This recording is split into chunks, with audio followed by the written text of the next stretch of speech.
கழறுற்று அறிவார் நாயனார் புராணம், அதாவது சேரமான் பெருமாள் நாயனார் புராணத்தை நாம் இன்று காண்போம்.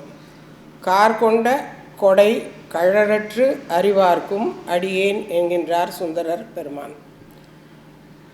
இவர் கழறுதல், அதாவது அறிந்து கொள்ளுதல், எதையும் அறிந்து கொள்ளும் திறம் வாய்ந்தவர். விலங்குகளின் மொழிகளிலிருந்து மனிதனின் பல மொழிகளையும் அறிந்தவர் என்பதால் கழறற்று அறிவார் என்று கூறுகிறார் என்பது ஒரு சொலவடை. வைணவத்திலே குலசேகர ஆழ்வாரை போன்றே சேர நாட்டிலே பிறந்தவர் நம்முடைய கழறற்று அறிவார் நாயனார். இவருடைய இயற்பெயர் பெருமாள் மாக்கோதையார். தந்தை செங்கோன் பொறையனார். தந்தை ஒரு மன்னராக இருந்தும் அவர் ஒரு துறவி போல வாழ்ந்தார். அவருடைய மகன் உண்மையிலேயே துறவி போன்றவே வாழ்ந்தார். அதாவது ஒரு இளவரசுக்கு உரிய எந்த செய்கையிலும் ஈடுபாடு இல்லாமல் இறைவனுக்கு, திருவஞ்சிக்களத்தில் உள்ள இறைவனுக்கு அவர் தொண்டு செய்து அந்த கோவிலை சுத்தமாக வைத்து கொள்ளுதல், மரம் செடி கொடி நடுதல் என்று இறைப்பணியிலேயே தன்னை அர்ப்பணித்து கொண்டிருந்தார் நம்முடைய பெருமாள் மாக்கோதையார். துறவரத்தில் பற்றுடைய இவருடைய தந்தையார் திடீரென்று அரண்மனையை விட்டு சென்று விட்டார். அடுத்து இளவரசு பட்டத்தில் உள்ளவர்தான் அரசராக வேண்டும். ஆகவே மந்திரி பிரதானிகள் அனைவரும் வந்து பெருமாள் மாக்கோதையாரிடம் தாங்கள் வந்து அரசு பதவியை ஏற்க வேண்டும் என்று கேட்டுக்கொண்டார்கள். ஆனால் இவருக்கு சிறிது கூட அரச பதவியில் ஒரு ஈடுபாடு இல்லை. அரச பதவிக்கு சென்று விட்டால் நாம் இந்த இறைப்பணியை தொடர இயலாதே என்று நினைத்தார். இருப்பினும் இறைவனது மனம் எப்படி இருக்கிறது என்று அறிய விரும்பினார். கோயிலுக்குள் சென்றார். அப்பொழுது மணிகள் தானாகவே ஒலித்தன. உடனே இறையருள் தனக்கு கிட்டியதாக எண்ணி அவர் யானை மீது ஏறி புறப்பட்டார். பட்டம் ஏற்பதற்கு செல்வதற்காக மந்திரி பிரதானிகள் மற்ற அனைத்து படைகளுடனும் அவர் அரண்மனையை நோக்கி சென்று கொண்டிருந்த பொழுது எதிரே ஒரு வண்ணான் வந்தார். வண்ணான் நல்ல உவர் மண் பூசிக்கொண்டிருந்ததால், அதுவும் வெயிலில் காய்ந்ததால் உடல் முழுதும் திருநீர் பூசினது போல தோன்றியது. அதனுடன் அந்த வண்ணான் வந்து கொண்டிருந்தார். வந்த வண்ணானை பார்த்தவுடன் நம்முடைய பெருமாக்கோதையார் திடீரென்று பட்டத்து யானையிலிருந்து கீழே இறங்கி வணங்க போனார். வண்ணான் பயந்து விட்டார். உடனே அவர் இவரை வணங்கி அடியேன் வண்ணான் என்றார். உடனே இவர் அடியேன் சேரன் என்றார். ஆகவே ஒரு உவர் மண்ணை பூசிக்கொண்டிருந்த அவரை பார்த்தாலும் அவருக்கு சிவபெருமானுடைய திருவண்ணமாகவே காட்சியளித்தது என்று கருதுகிறார் சேரமான் பெருமாள் நாயனார். இவர் அரச அவைக்கு சென்று அரியணை ஏறி மிக சிறந்த முறையிலே அரசாட்சி செய்து கொண்டு இருந்தார். அப்பொழுது இறைவன் இவருக்கு ஒரு திருமுகம் அனுப்புகிறார். அனைவரும் அறிந்ததுதான். திருவிளையாடல் புராணத்திலே பாணபத்திரர் என்ற ஒருவர் வருவார். அவர் வெல்லுவது போல ஒரு காட்சி இருக்கும். ஆனால் அந்த பாணபத்திரருக்கு பாண்டியன் சரியான பரிசு கொடுக்கவில்லையோ என்னவோ, ஆதலால் பாணபத்திரர் மிக வறுமையுற்று இருந்தார். உடனே நம்முடைய இறைவனார் ஒரு திருமுகம், அதாவது கடிதம், அதில் அனுப்பி அதில் இவருக்கு உதவி செய்ய வேண்டும் என்று கேட்டுக்கொண்டு அதனுடன் நம்முடைய பெருமாள் கோதையாருடைய கனவிலும் வந்து இவருக்கு உதவ வேண்டும் என்று கேட்டுக்கொண்டார். பாணபத்திரர் இவருடைய அரண்மனைக்கு வந்தார்.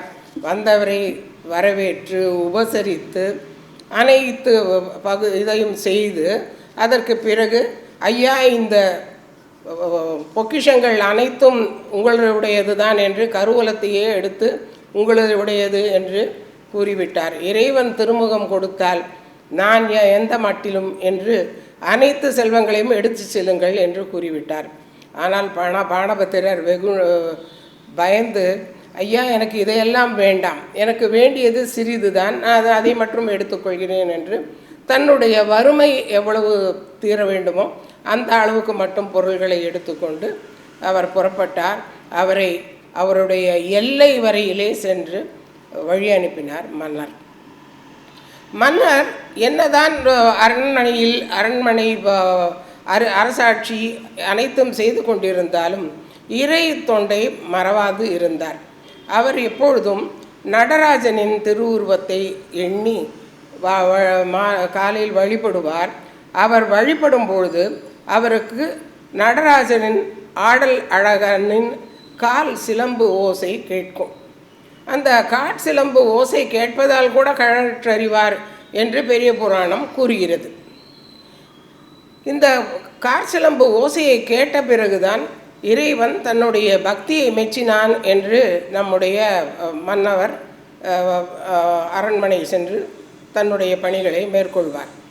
ஒரு நாள் அவர் பூசையால் அனைத்தையும் புரிகிறார். எல்லாம் செய்த பிறகு கூட அவருக்கு அந்த மணி ஓசை கேட்கவில்லை. அவ்வளவுதான் அவருக்கு மிகுந்த வருத்தம் ஏற்பட்டது.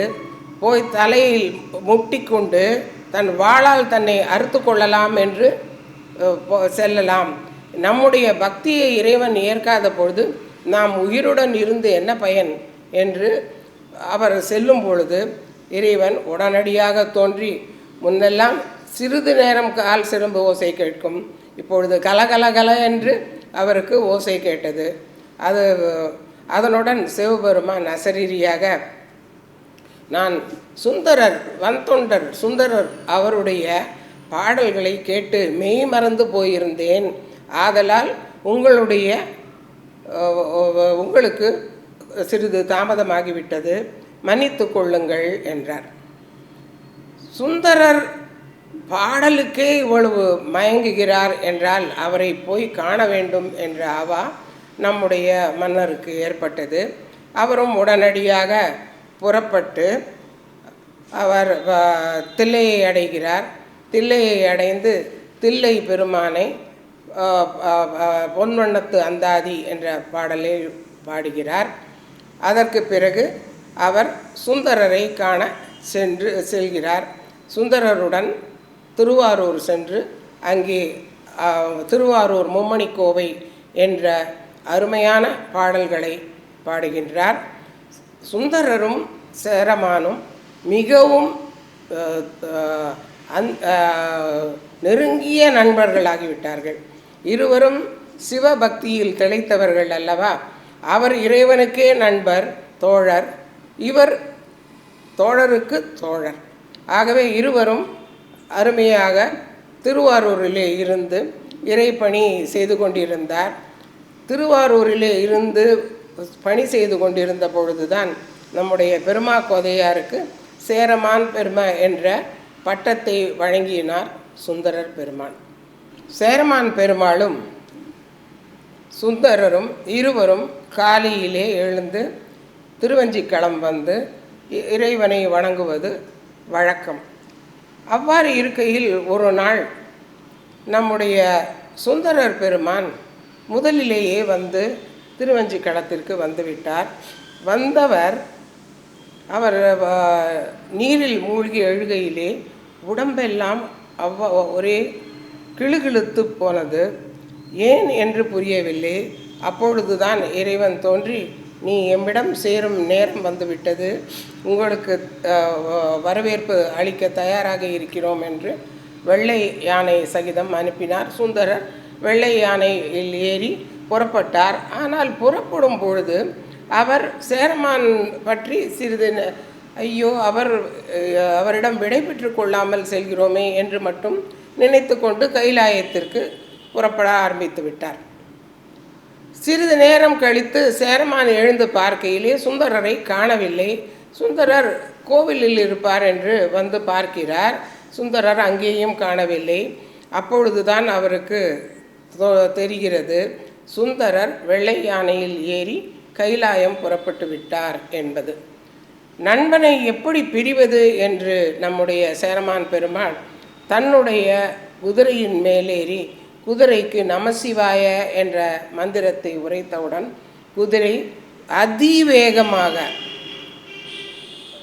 கைலாயத்திற்கு முன் வாசலில் போய் நின்று விடுகிறது. அதற்கு பின் சுந்தரர் வருகிறார். சுந்தரரை வா என்று அழைத்து சிவபெருமான் உபசரிக்கிறார். ஆனால் சுந்தரர் என்னுடைய நண்பர் வெளியே நிற்கிறார், அவரையும் தாங்கள் ஆட்கொள்ள வேண்டும் என்று கூறியவுடனே அவரையும் அழைக்கிறார். அவர் இறைவனை திருக்கைலாய ஞான உலா பாடி இறைவனை மகிழ்வித்து இறைவனுடன் சேருகிறார். இந்த சேரமான் பெருமாள் உடைய ஒரு சிறப்பு என்ன என்றால், அந்த காலத்திலே எப்பொழுது பார்த்தாலும் சேரர்களுக்கும் சோழர்களுக்கும் பாண்டியர்களுக்கும் மூவரும் ஒன்றாக இருப்பது, ஒன்றாக சண்டை சச்சரவின்றி இருப்பது என்பது அரிது. ஆனால் சேரமான் பெருமாள் ஆட்சி புரிந்த பொழுது இந்த 3 மன்னர்களும் மூவேந்தர்களும் ஒன்றாக நட்புடன் இருந்தார்கள், ஒருவருக்கொருவர் விட்டு கொடுத்து இருந்தார்கள் என்பது மிக சரித்திரத்திலே மிக குறிப்பிடும்படியான ஒரு நிகழ்வு ஆகும். நம்முடைய சேரமான் பெருமாள் கட்டளை தொகையிலே அனைத்து பாடல்களையும் பாடியுள்ளார். இதற்கு முன் இந்த கட்டளை கலித்துறையில் பாடியது நம்முடைய காரைக்கால் அம்மையார் அவர்கள். அவ்வாறு இறைவனை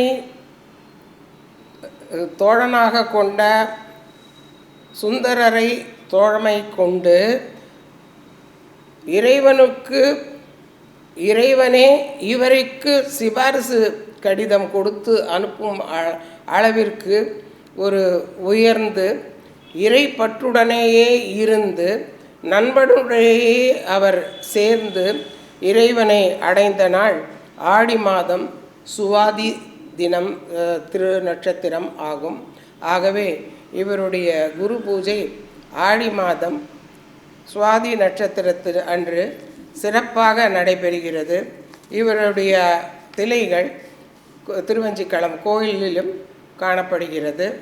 ஆகவே நம்முடைய சேரமான் பெருமாள் நாயனார் ஒரு மிக பெரிய, அதாவது எல்லா உயிர்களிடத்தும் அன்பு வேண்டும் என்று கூறும் வண்ணம் எல்லா உயிர்களுக்கும் ஏற்ற வகையிலே மானிட பிறவிக்கு மட்டுமல்ல மற்ற அனைத்து பிறவிகளுக்கும் உதவி செய்த ஒரு நல்ல சிவபக்தி கொண்டவர். அவர் உடைய புகழ் என்றும் நிலைத்து நிற்கும். வாழ்க.